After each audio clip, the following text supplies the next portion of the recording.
I have worked with atheists and agnostics over my lifetime.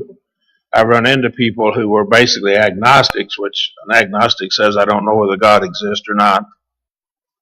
But the atheist and agnostic, when all their arguments are answered, they always retreat to this one, the one we're going to deal with tonight. They don't go to any other arguments because they all have good answers for them. And we're going to give an answer to what they consider their best argument. That's what we'll be looking at tonight, and it'll take a little longer than normal for our lessons. The problem of evil in the world. When all the other arguments of the atheists have been answered, this is their ultimate argument, proving that God does not exist in their minds. We're going to logically examine the argument and set forth a rational reply to this argument in this lesson tonight. If God, here's their argument, is truly omnibenevolent. Omnibenevolent means he's all good and all powerful, omnipotent, and all knowing, omniscient. Then God should not allow evil to occur. This is their argument. But evil exists, therefore God cannot exist. This is the argument, ultimate argument of the atheist. It's all said and done. When we look at the argument, it has a great appeal to it. We do see evil in the world. When we answer this argument, the atheist is without any rational argument to reply. I prepared for a debate in Jamaica, and I was going to use this argument in the debate. The fellow backed out on me at the last minute, but I went down there and preached anyhow. John Hick, a well-known writer, wrote in his book on this, as a challenge to theism. Theism is the belief in God. The problem of evil has traditionally been posed in the form of a dilemma. If God is perfectly loving, he must wish to abolish evil. And if he is all-powerful, he must be able to abolish evil. But evil exists, therefore God cannot be both omnipotent, all-powerful, and perfectly loving, omnibenevolent. Well, that's the argument. It's worded a little bit differently than I gave it, but that's basically the argument. John Hick, Philosophy of Religion, 1963, his book. Notice carefully. In order to be a sound argument, an argument must, to prove its conclusion, an argument must have the following characteristics. Here are the characteristics logicians would require. It must be valid. To be valid, it must be properly constructed by the rules of logic. It must have premises that both must be true. Major premise, minor premise, conclusion. If either A or B is not true, then the conclusion has not been established by that argument. It may be established by other arguments, but it's not established by that argument. That's what we're going to show, that the conclusion is not established. Suppose we wanted to know, and I'll illustrate this so we can all understand what we're talking about. If I wanted to know the total amount of money that a man, Joe, and a woman, Sue, have, I chose short names for my slides to be easy, Joe and Sue. Not picking on anyone in particular. So we want to know the total amount of money that they have, Joe and Sue have. Suppose that Joe has $10. We know he has $10. And suppose that Sue has $5. Now, it's evident that the sum of Joe's and Sue's money is J plus S. Joe plus Sue is the T, total amount of money. It's a mathematical formula. All we do is add their money together, and we have the total amount of money that the two of them together collectively have. The sum total of their money is $10 plus $5, or $15. Pretty plain. We have used a correct process. Mathematics is really just logic. It's logic. And so we've taken the correct process, in this case addition. We've added correctly. We've taken the correct amount of Joe's and Sue's money and added them together. We get the correct sum of $15. All right? Suppose that we add their sum and get $20. We don't do the process correctly. We don't add correctly. Our addition that we learned in school, we've flunked it. So we added and got $20. That's incorrect. That's an incorrect value. We incorrectly used mathematics. We put correct information into the formula. Math is a logical process, remember, and incorrectly add, and we're not going to get an answer that's known to be correct because it didn't add correctly, didn't apply the principles of math correctly. Suppose that we know Joe has $10, but we think Sue has $6 instead of the $5 that she really has. And we correctly perform the math process. The process is valid, and we get the correct sum, do not get the correct sum of the money. We add $10 and $6 and get 16 instead of the correct value of 15. In this case, we took information that was tentative, that wasn't certain. We put the wrong information in and got the wrong answer. Garbage in, garbage out, that's what they say on computers. This means that even a valid process, a process that is correct, in our case addition, with some correct information, might not get the correct answer if we put some incorrect information in it. So we could put incorrect information in and get a wrong answer. That's pretty clear. But we need to see the processes that we can make mistakes with. All right, we have incorrect information number 2. Suppose we think that Joe has $9 instead of 10, and that Sue has $6 instead of 5. Okay, both of our pieces of information are incorrect. He has 10 and we think he has 9. She has 5 and we think she has 6. And we correctly perform the math process, perform a valid process, and we just happen, in this case, by accident, to get the correct answer. Because when we add 9 plus 6, we get 15, which was the correct answer.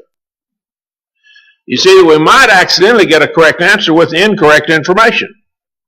That happens sometimes in logic. If we don't do right, we can get something that is true, even though we used an incorrect process or used incorrect information with it.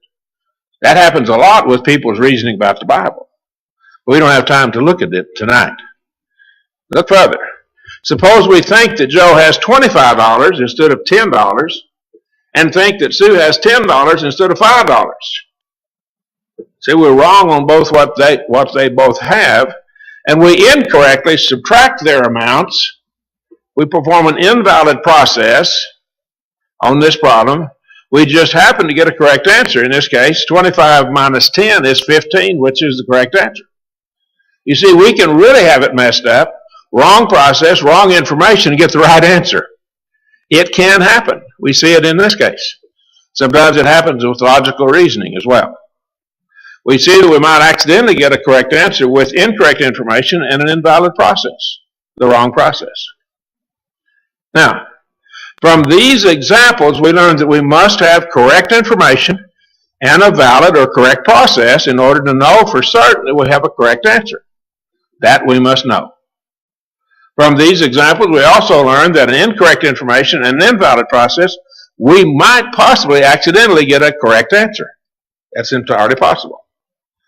But notice further, when we refer to an argument that's valid, a correct process, and a true information, correct information, in both premises as a sound argument.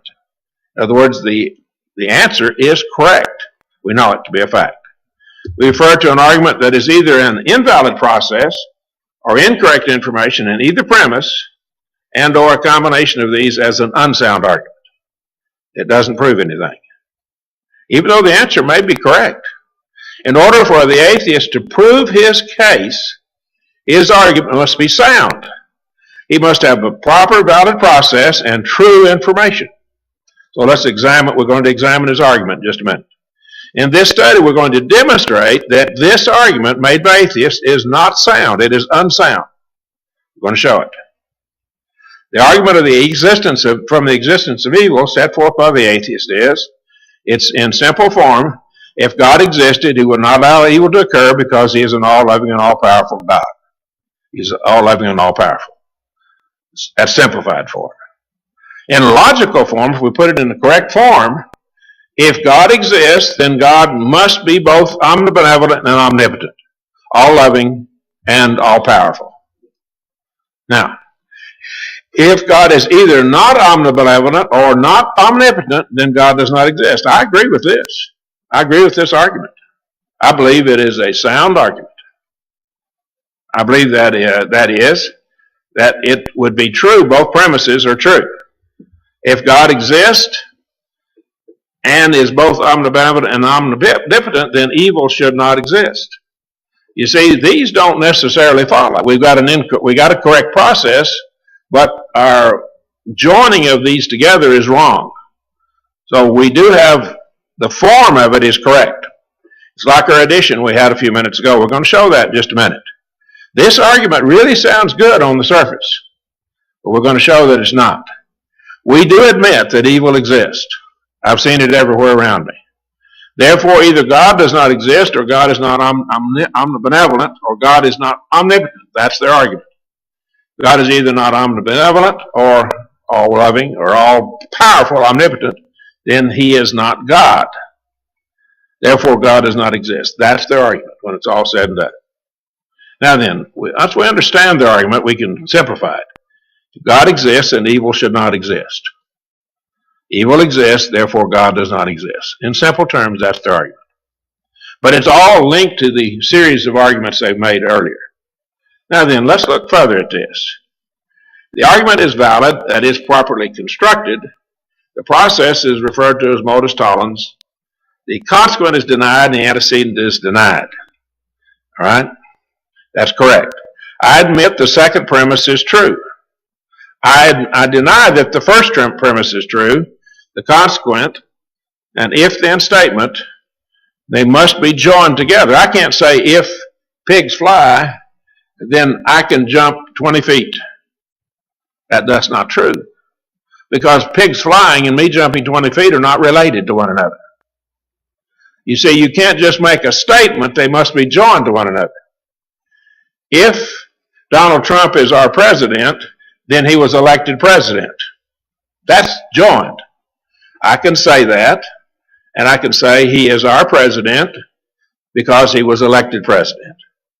And those two are joined to one another. If Donald Trump is president, then he was elected president. And so it is sufficient to say that if he was president, he must have been elected. That's true. If he was elected, it's necessary for him to be elected to be president. That's the consequent. The statement then is joined and is correct.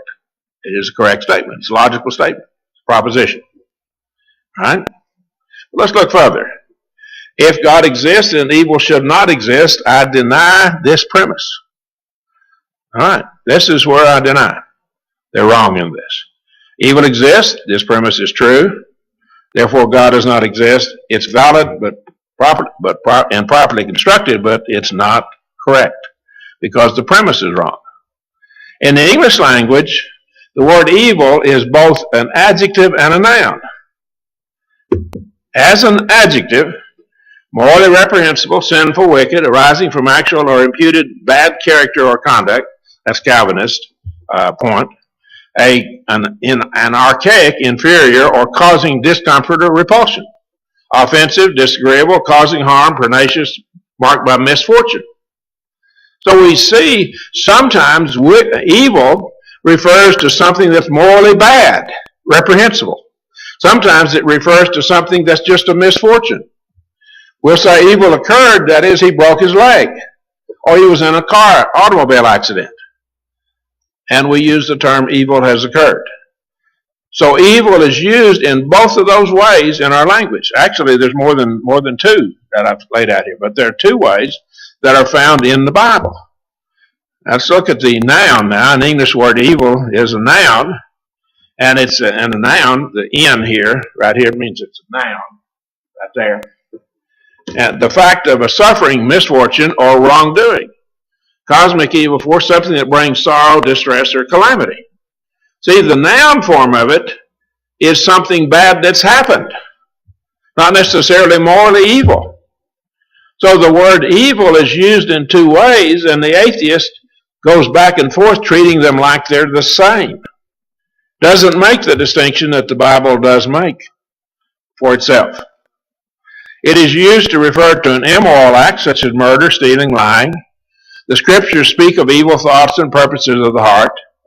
And Jehovah saw that the wickedness of man was great in the earth, and that every imagination thoughts of the heart was only evil continually.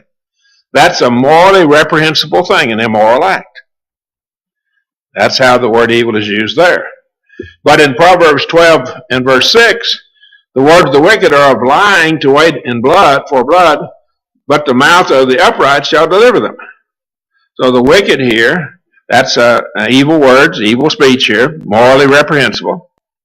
The scriptures speak of evil words, 3 John 10, therefore, if I come, I will bring to remembrance his works which he doeth, prating against us with wicked words, that's morally reprehensible, and not content therewith, neither doth he himself receive the brethren, them that would he forbiddeth, and casteth them out of the church. These are morally reprehensible things. Right?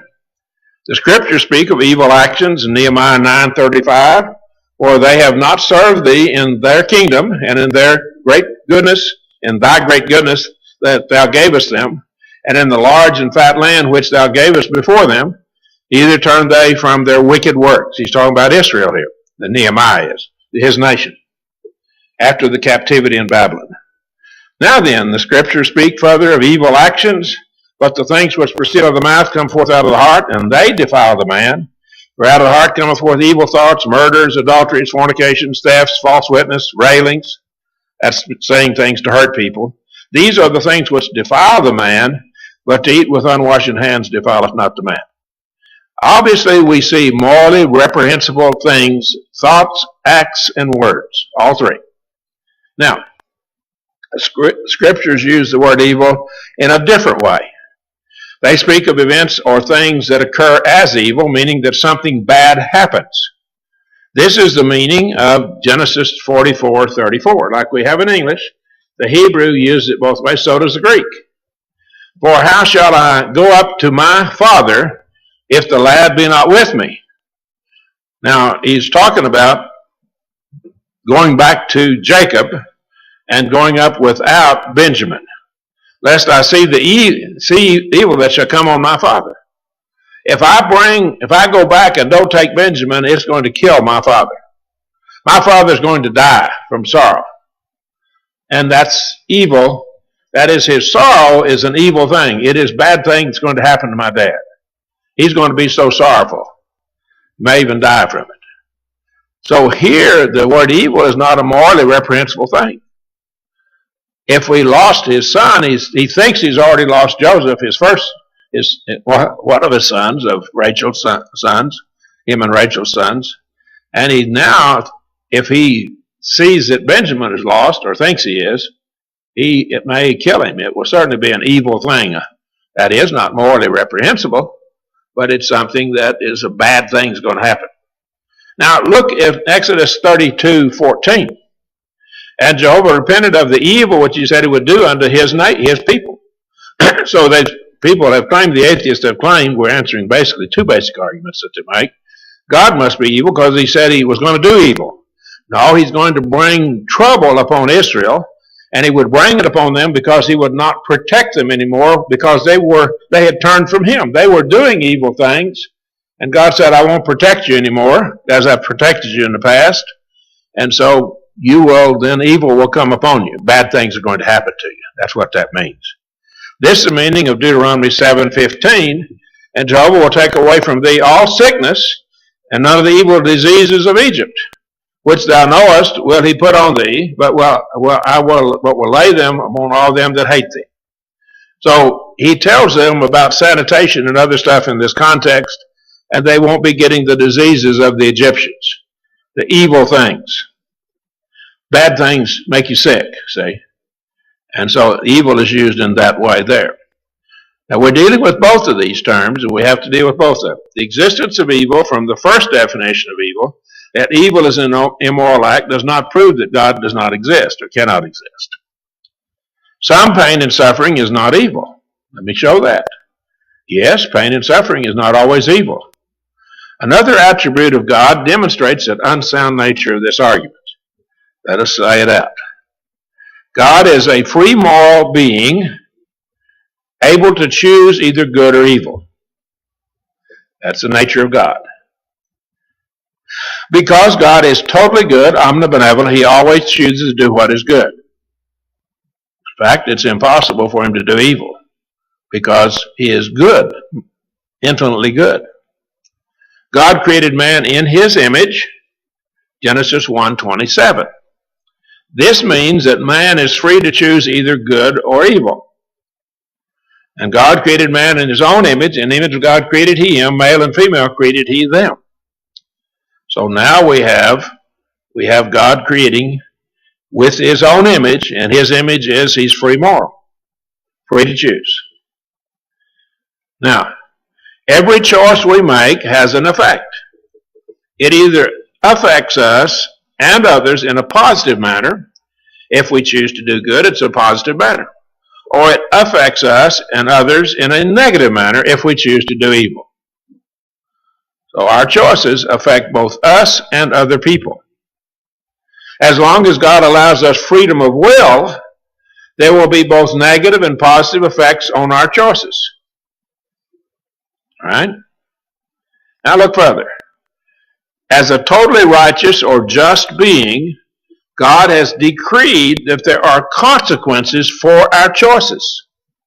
So he has let us have the freedom to choose, but he says there are consequences for the choices we make. If we choose to do good, there will be good effects upon both others and us, and we will be rewarded for the choice by God. If we choose to do evil, there will be bad consequences upon other beings and upon us, and we will be punished for the choice. It's pretty plain. That's just the nature of God. An atheist has no basis for condemning God for allowing evil to occur. Here he is inconsistent.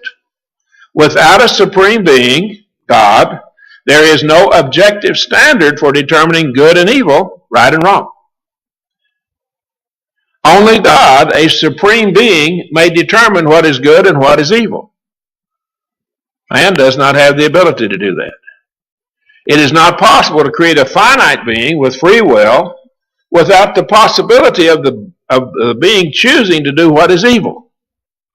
We can make that choice. It is a choice we can make. The premise has been challenged by J.L. Mackey and Anthony Flew, but their arguments are specious. That is, they have been answered. Okay? These arguments are answered by a man named Smart, and we'll get his book name in just a little bit. When a man gets an injury or a disease, such is the case of appendicitis, and we use appendicitis as an example. He may need medical attention in some cases. He may die if he doesn't get the medical attention. Are we aware of that? A burst appendix can infect his body cavity and kill him. All right? The appendicitis causes pain in his body, but the pain is a signal that something is wrong. In this case, pain is good because it tells him to go to a physician and get that taken care of. You see, all pain is not bad. Pain can be good. When we have pain in an infected tooth, we go to a dentist to get the infection cured, get the tooth cured, the infection. It is evident that some pain is good for us because it warns that something is wrong, warns us that something is wrong. Now look, pain can be a deterrent to our continuing an act. A child sees a hot stove and burns his hand on the stove. He remembers the pain and does not touch that hot stove again. In this instance, the pain is good. He doesn't go back to it. He remembers it. If a child did not feel pain, he might be curious to watch his flesh cook or the smell of cooking meat while his hand is being cooked. There was supposed to be a young boy in India that had no sense of pain. And he put his hand on the stove and actually cooked his hand. And they had trouble with him because he was always hurting himself. You see, pain is not necessarily bad. In fact, it warns us of problems. God made pain for that reason. Obviously, some pain is not evil, but it is, in fact, good. The atheists hadn't even considered that possibility. So some pain is good.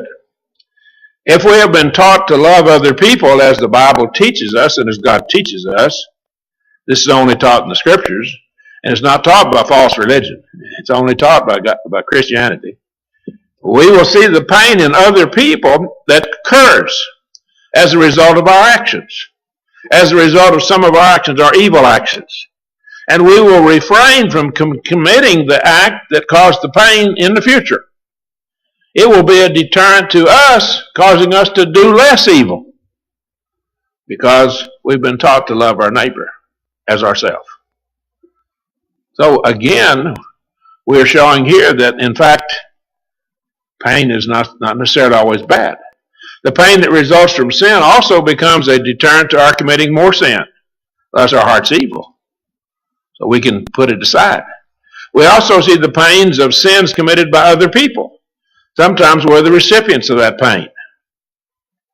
This becomes a deterrent to our committing the same sins. I see someone beat someone up or rob somebody and shoot them. I know they're in pain. I know they suffer. And I know I don't want to do that to somebody because I'm a Christian. You see, it's a deterrent to people who think the way the Bible says to think. With that line of thinking, I see the pain I've inflicted on others and I don't want to do that. Don't want to ever do it again. And so there's a diminishing of evil in the world because of Christianity. Because of the basis of Christianity. The basic principles of Christianity are set forth in Matthew 22:35 through 40. We won't read that at this time, but love God with all our heart, soul, and mind, love our neighbor as ourselves. Clearly, we are taught not to sin and cause pain upon others through our sin. Matthew 7:12, the so-called golden rule, and Luke 6:31. All things whatsoever you would, that is not an auxiliary verb, but that you want, you wish that men should do unto you, you desire, even so do ye also unto them, for this is the law and the prophets. For the law and the prophets was to love God and love your neighbor as yourself, Matthew 22:35 through 40. Luke 6:31 words it a little bit differently, and as you would that men should do unto you, do you also to them likewise. Kind of a nutshell right here. Different sermons that Jesus preached. Now let me lay this out here. The claim that an omnibenevolent and omnipotent God should not allow any evil to exist is specious. It does not fit. Some evil is not bad, and the Bible does set forth that God will punish evil. Since God allows mankind free will, evil exists when some choose to do evil. It is the choice of man that brings evil, not the non-existence of God. Some pain is even beneficial. Not all pain is though, but some is. I hope that we have laid this out for you in clear terms. This is our answer to the atheist argument. He has misdefined evil. The atheist does not have an argument that itself proves anything. Because the fact that God exists and God is omnibenevolent, it is not God allowing the action, it's man doing it. Man has the free will. Man, having been given free will, makes the choice to commit evil. It is that choice of man that is our problem. It is the human choice that is the problem. Remember, and I'll summarize the lesson with this. Man has free will. God allowed us that free will, but God told us He wants us to love Him and love our neighbor. If we believe God and love our neighbor and love God, we will not inflict pain upon other people. It is the fact that men do not follow God's word that brings evil in the world, not the existence of God, but man's free will and man's failure to understand that he will be punished for all the evil he inflicts upon others. I hope you've listened to the lesson carefully, and I appreciate your attention tonight.